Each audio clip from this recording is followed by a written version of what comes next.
first trying to find just Honouliuli. It happens to be the largest camp here and the longest lived. But actually, the National Park Service found that there are 17 different confinement sites in the Hawaiian Islands. And these range all the way from jail, because when they picked people up, they didn't know where to put them, so right away they just put them wherever they could, and then eventually transferred them to Sand Island. And from Sand Island, then they were either transferred to the mainland or to Honouliuli. Our Hawaii internees consisted mainly of the leaders of the community. They didn't pick up everybody. The population here was about 150,000 at that time, which was about 40% of the total population in Hawaii. They only interned about 1% of the Japanese population, or about 1,500. Honouliuli is located way out in the country, in the Ewa Plain, and you cannot see it from the roads.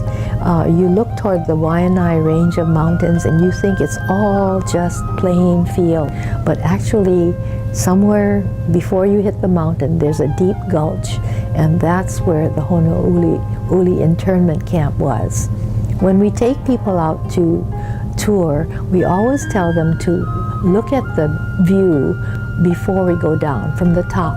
And from the top you can see all the way to Diamond Head, Pearl Harbor. You can see everything, the ocean, everything.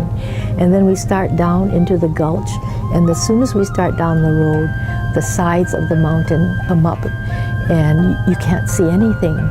And as Governor Abercrombie said, when I was going down, I felt like I was becoming invisible. And it's quite a different feeling. Now, the camp was built to house about 3,000 people.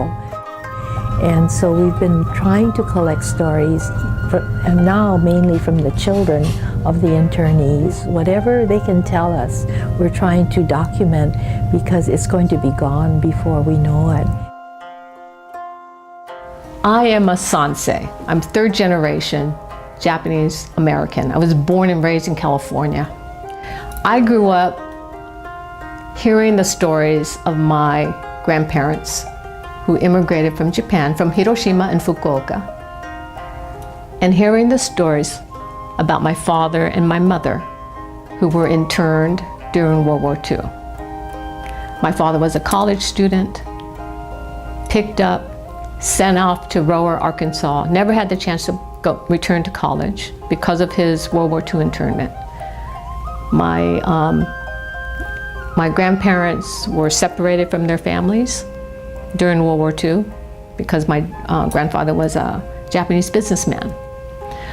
So I grew up understanding, hearing their stories, their personal experiences, understanding what they went through and the sacrifices they made, and knowing that my father, who was a smart man, never had the chance to go to college. And so that's why I think he sacrificed so I had the chance to go to college. And once I understood all that they went through, for me, I felt this was my way of preserving their stories and sharing their stories with the public. It's a way for me to respect and pay back, and to honor their legacy, honor their gift to me. And I think that's what we're trying to do at the Japanese Cultural Center. Every person, everybody has a story. Every family has a story. And we all came from immigrants, whether it was our grandparents or our parents or ourselves. We all came from immigrants, and we all made sacrifices or adjustments, and we owe it a debt of gratitude to those who came before us and paved the way for us. So that's my passion, and that's what motivates me today at the Japanese Cultural Center, is to capture all those stories. 100 years from now, I want people to know, I want future generations to know and appreciate what the Issei went through. So that's why I do what I do. But that is our effort, is to continue to preserve history, to embrace the diversity of the Japanese American community today and to share these stories for the future.